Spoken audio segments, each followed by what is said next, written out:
Cable केबलवर हे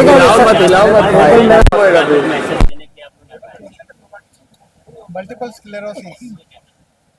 sclerosis ये young females में होने वाला एक मुश्किल ब्रेन का आजार है। इसे रिकॉग्नाइज करना जरूरी होता है। आजकल नई नई दवाएं उपलब्ध है और अगर आप उसका फ़ायदा लेना चाहते हो तो उसके सिम्टम्स जानना बहुत ज़रूरी है, जैसे कि चलने में डिफ़िकल्टी, दिखने में तकलीफ होना, ब्लरिंग ऑफ विजन, फटीग होना या थक जाना। ये सब चीज़ जब ये होती है तभी मल्टीपल स्क्लेरोसिस है कि नहीं इसका एहसास करना जरूरी है। ये कितने एज की बात आती है? Usually it is seen in young females 20 साल के बाद में। 20 और 35 साल के बीच में मैक्सिमम पेशेंट पहली बार दिखाए जाते हैं। आज यहाँ पे कुछ पेशेंट भी आप लोग लेके आए हैं, तो उनका ट्रीटमेंट चल रहा है क्या? ट्रीटमेंट चल रहा है। इसके अलावा और यहाँ पे इवेंट करने का क्या मोटिव है, लोगों को क्या मैसेज देना चाहिए? पहले ज़माने में हम लोग सोचते थे कि ये बीमारी इंडिया में है ही नहीं। 30 साल के पहले ये ख्याल आते थे, लेकिन आज की तारीख में कम से कम 2 लाख पेशेंट भारत में है और उसके बारे में लोगों में जानकारी नहीं है। जैसी जानकारी होती जाएगी वैसा डायग्नोसिस अच्छा बनेगा और ट्रीटमेंट फैसिलिटी अवेलेबल हो जाएगी। सर, आप क्या कुछ ऐड ऑन करना चाहें?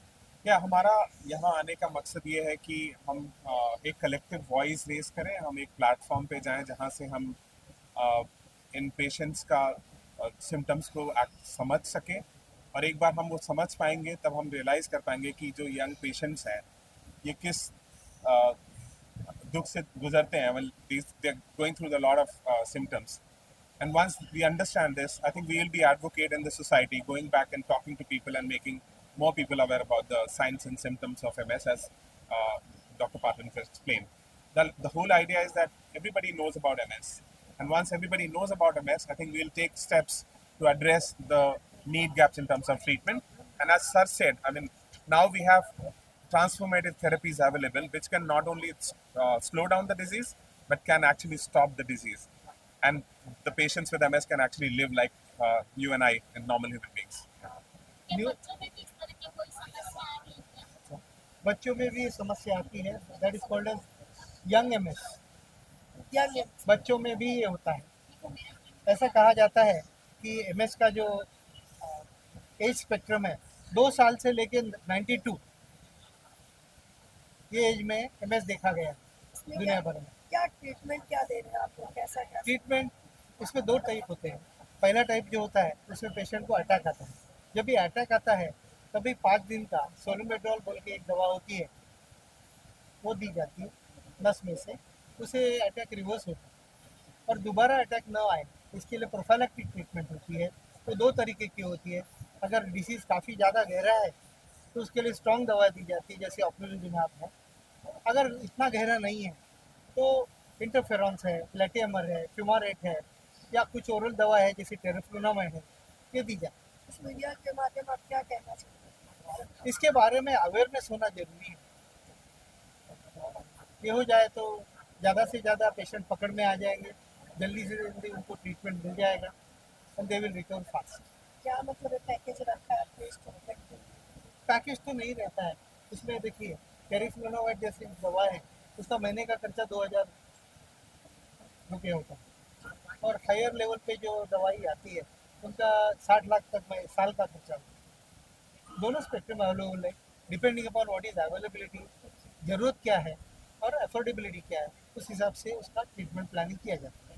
बोला सर। मी मल्टिपल स्क्लेरोसिस सोसायटी ऑफ इंडियाचा नॅशनल सेक्रेटरी आहे आणि आमची संस्था ही एकमेव संस्था आहे, I will tell in all the languages, एकमेव संस्था आहे जी मल्टिपल स्क्लेरोसिस या आजाराच्या संदर्भात लोकांना हेल्प करते। आमची 1985 साली स्थापना झालेली आहे, तर 40 वर्षापूर्वीपासूनची आहे, आणि ही international organization MSIF multiple sclerosis international federation यांच्याशी पण संलग्न आहे। त्याच्यामध्ये सगळ्या जगभरच्या संस्था असतात। आमचा मुख्य पर्पज आजच्याबद्दल आहे की अवेअरनेस करायला पाहिजे। अवेअरनेस जोपर्यंत होत नाही तोपर्यंत ट्रीटमेंट लवकर घेतली जात नाही। ट्रीटमेंट लवकर नाही घेतली तर तुमची डिसेबिलिटी वाढते. 20 वर्षापूर्वी ट्रीटमेंट्स अवेलेबल नव्हत्या, आता भरपूर ट्रीटमेंट्स अवेलेबल आहेत. त्याला DMTs म्हणून म्हणतात, डिसीज मॉडिफाईंग थेरपीज, आणि त्याच्यामुळे तुमची डिसेबिलिटी कंट्रोलमध्ये राहू शकते. आमची संस्था काय करते हे सांगायचं तर आमची संस्था रिहॅबिलिटेशनसाठी बघितलं जातं. रिहॅबिलिटेशन सगळ्या प्रकारचं असतं. फायनान्शियल रिहॅबिलिटेशन असतं, काउन्सिलिंग असतं, फिजिओथेरपी, नंतर ऑक्युपेशनल थेरपी, स्पीच थेरपी, आणखीन एम्प्लॉयमेंट ऑपॉर्च्युनिटी पण त्यांना बघून द्यायचं, ह्या सगळ्या गोष्टी असतात.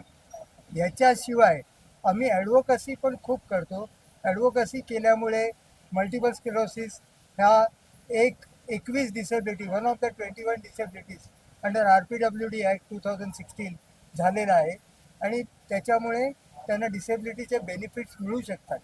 पण ते मिळायला त्यांना डिसेबिलिटीचं जे बेंचमार्क डिसेबिलिटीचं सर्टिफिकेट मिळलं लागतं किंवा असेसमेंट व्हायची असते, त्याच्यामध्ये बऱ्याच त्रुटी आहेत, आणि त्या काढून टाकायसाठी म्हणून आम्ही त्याच्यासाठी पण प्रसार करतो.